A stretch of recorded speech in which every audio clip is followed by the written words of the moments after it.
Hola, participantes de su curso de CA/CCNA, certificación CCNA versión 6.0. En esta oportunidad veremos el capítulo número 7 del módulo 2, listas de control de acceso. Empecemos. Lo primero que veremos es la operación de las access lists.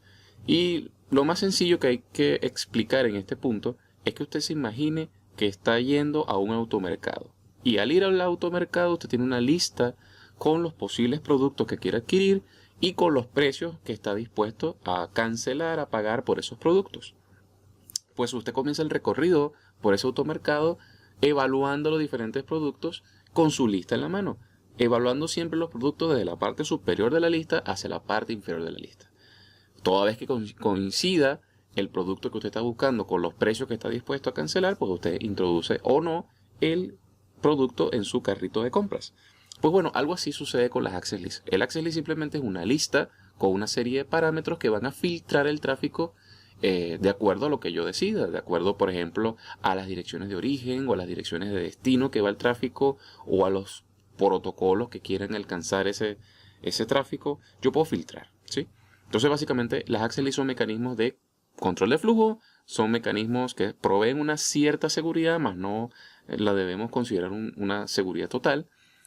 O completa, mejor dicho, y además es simplemente un proceso basado en el filtrado de tráfico, ¿sí?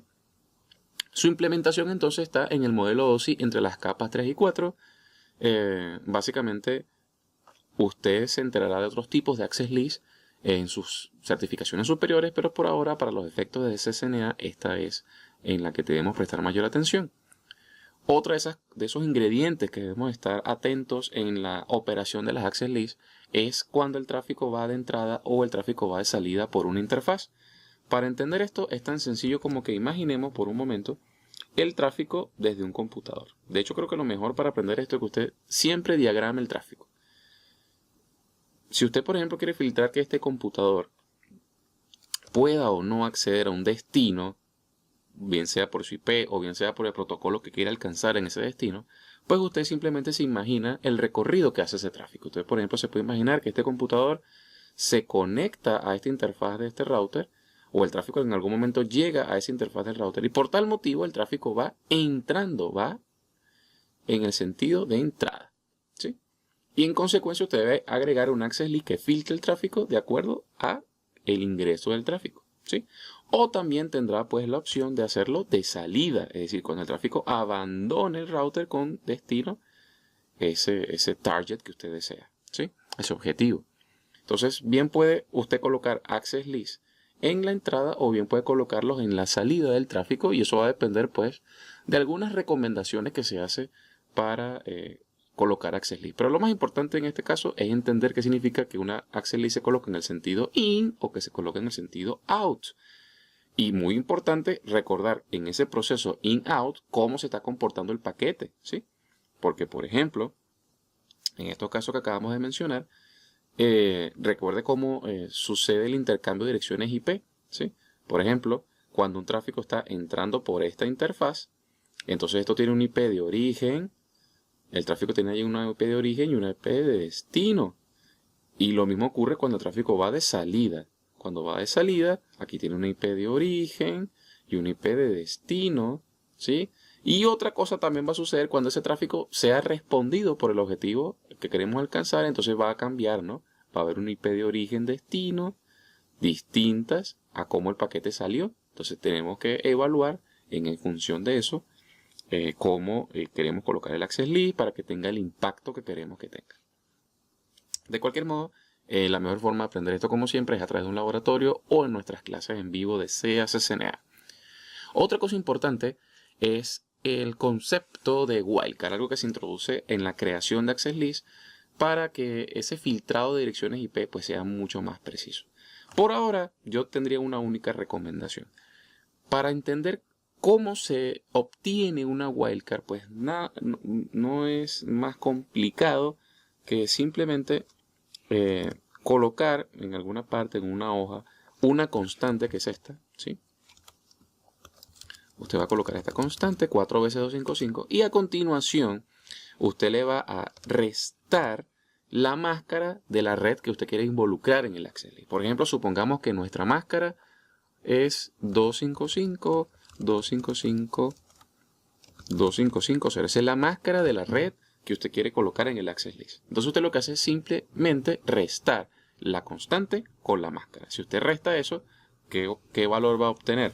Pues muy sencillo. El resultado de esta operación es, si yo resto 255 menos 255, da 0. Si resto 255 menos 255, pues nuevamente 0. Se va a repetir una vez más. Y por último está 255 menos 0, nos va a dar 255. Entonces esto es la wildcard para esta máscara que está aquí. ¿Sí? Esta es su wildcard.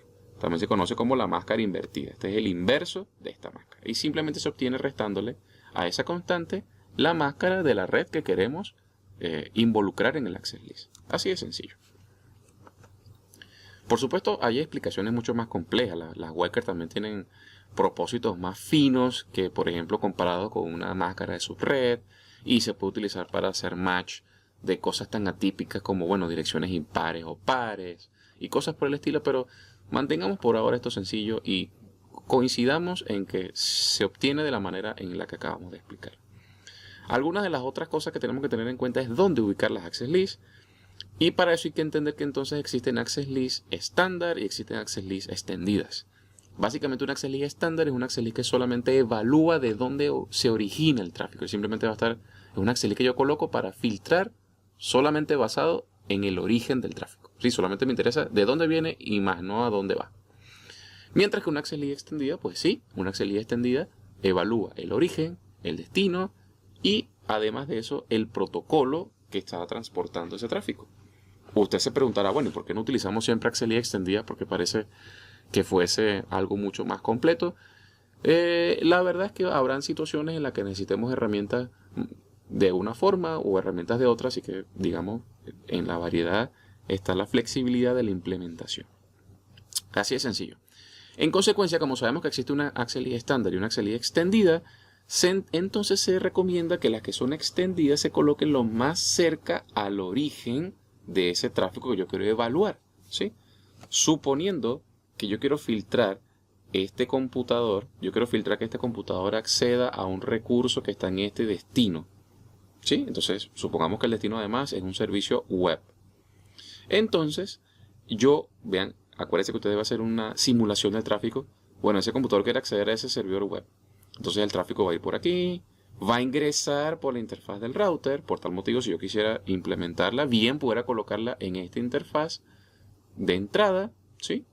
Y además me voy a tomar la recomendación y hacerla extendida. ¿Por qué? Porque voy a restringir o a filtrar o a permitir lo que yo quiera filtrar el tráfico de acuerdo a dónde viene, hacia dónde va y qué protocolo está involucrado en la comunicación. Entonces se recomienda que las access lists extendidas se coloquen lo más cerca al origen de enrutamiento. Basado en lo que dijimos al principio, también pudimos haber escogido que fuese aquí, ¿verdad? Pero aquí en este punto de este tráfico ya el tráfico va saliendo, va en el sentido out, ¿sí? Pero volviendo a la recomendación original, bueno, lo más cerca al origen es la interfaz Gigabit 00. ¿Sí? Mientras que por otro lado las access lists estándar que solo evalúan el origen, y aquí usted ya entenderá por qué se colocan de esta manera. Bueno, ¿qué significa? Que aquí solamente se colocan, o se recomienda que se coloque lo más cerca al destino. Y aquí volvemos. Supongamos incluso que estos son dos organizaciones totalmente diferentes, pero que casualmente coinciden en el flujo del tráfico. ¿Sí? Es decir, por ejemplo, el operador de este router no tiene ninguna injerencia en la configuración de este router, ¿sí? Entonces, por tal motivo, el operador de este router le conviene colocar un access list estándar porque solamente evalúa de dónde viene el tráfico. Entonces, por tal motivo, si volvemos el recorrido, el tráfico sale de este computador, entra por esta interfaz, sale por esta interfaz, entra por esta interfaz, sale por esta interfaz y finalmente, cuando entra por esta interfaz y quiere salir hacia el servidor, por ejemplo, a través de esta interfaz, yo bien puedo colocar aquí una access list de salida, ¿verdad? Que esté evaluando solamente el origen de dónde viene el tráfico. Entonces ahí me convendría colocar un access list estándar, ¿sí? Perfectamente. O si yo quiero simplemente evitar que el tráfico sea incluso evaluado por esa interfaz, esta puedes colocarla de entrada por la interfaz anterior, ¿sí? El cómo coloquemos nuestra access list va a depender del diseño de la red, de qué es lo que queremos filtrar y cómo queremos filtrarlo. Otras cosas que suceden, vamos a ver exactamente cómo es el comando de un access list estándar. Para ello tendremos que saber otros datos básicos, como que también existen access lists numeradas, existen access lists nombradas. Todo esto se puede profundizar con mayor detalle en el acceso que le damos al currículo de NetAcad. Por ahora vamos a utilizar una access list numerada y estándar, y para ello tenemos que entender que en ese caso se utiliza una numeración del 1 al 99 para determinar qué es estándar. Y es tan sencillo como colocar esto acá. Vamos a colocar access list, luego colocamos el número, luego qué es lo que queremos hacer, queremos permitir, queremos denegar, y también podemos utilizar unos keywords bastante particulares como este host. Cuando queremos referirnos a un único IP, colocamos la variable host y la IP de ese host. Entonces aquí simplemente le estamos diciendo que el access list 1 va a denegar al host ese en particular. Y luego en la siguiente línea, vean que recuerden, esto es como una lista. Usted está haciendo una línea, bueno, ahora viene la otra línea. La otra línea dice, bueno, igual dentro del access list 1 se va a permitir a otro, ya no solamente a un host, vea que ahora no se utilizó el argumento host, sino que se ha colocado una red y una wildcard de esa red. Que si recordamos nuestro ejemplo, este es el sinónimo de que esto sea una barra 24. Nótese aquí la lógica del access list. Se denegó a un único host. Primero, recuérdense que esto se evalúa de arriba hacia abajo o de la primera sentencia hacia la última. Entonces, en la primera sentencia se negó un computador. Y luego, en la sentencia siguiente, se permitió al resto de la red. ¿Sí? Entonces, uno siguiendo la lógica de cómo se va evaluando el access list, vamos entonces a irlas creando. ¿Sí? Esto solamente se aprende con la práctica. Y luego a continuación entonces para que esto tenga efecto, porque usted si crea el access list no va a tener efecto hasta que se aplique dentro de una interfaz. Entonces aquí se ha decidido colocarla en la interfaz 00, serial 000 de ese router y de salida, ¿sí? Entonces cuando un tráfico vaya de salida por esa interfaz se va a denegar si pertenece al origen de este IP y se va a permitir si es parte de esta red. Muy, muy, muy sencillo. ¿Sí? Esto se aprende solo con la práctica. Aquí hay otros ejemplos. Aquí ya no la tenemos de salida, sino la tenemos de entrada en otro punto de la red. Por acá tenemos ahora una access list nombrada. Entonces ya no estamos limitados por la cantidad de números a la cuales están permitidos los rangos de la access list, sino que además también podemos hacerla nombrada, simplemente colocarle un nombre. El comando cambia, comienza con el argumento IP, aquí lo tenemos, comienza con el argumento IP, luego access list, el tipo, si la quiero estándar o extendida, y luego el nombre. Y de la misma manera como habíamos creado anteriormente, ahora simplemente le decimos las sentencias que querramos, deny o permit, y luego la aplicamos dentro de una interfaz, así, IP access group, y luego le decimos el nombre del access list y el sentido, si la queremos de entrada o de salida. Cosas más, cosas menos que hay que saber en las access list, que todas las access list en la última línea, así usted no lo haya escrito, tiene una sentencia deny, se llama un deny implícito, porque está allí aunque usted no lo haya escrito, ¿sí? Por tal motivo, eso nos obliga a que cada vez que creemos una access list, debe haber al menos una sentencia permit. Detalles que tenemos que saber para los efectos del examen. Si queremos comprobar la configuración de las access list, basta colocar el comando show access list. Y ese comando nos va a decir, pues, además de cómo quedó el access list que nosotros creamos, nos va a indicar si hay algún tipo de match, es decir, que si algún tráfico coincidió con esa sentencia que yo he escrito. Algo importantísimo a la hora de comprobar si nuestras access list están funcionando, en qué orden están funcionando y hacer como parte de nuestro troubleshooting. En el caso de las líneas BTY, para implementar las access list, pregunta de examen se utiliza el argumento access class. Recuerde que hace rato para agregarlas dentro de una interfaz utilizamos el comando IP access group, pero para colocarlo dentro de una línea BTY, recuerde las líneas virtuales, se utiliza el comando access class. ¿Sí? Se hace el comando access class. Muy bien. Eso por ahora ha sido una pequeña introducción de lo que son las listas de control de acceso. Por supuesto que todo este material está ampliado en nuestras clases en vivo, en los laboratorios que recomendamos y en la mejor fuente de información que es el material oficial de NetAcad. Muchas gracias por asistir a este video tutorial. Nos vemos en el siguiente. Hasta luego.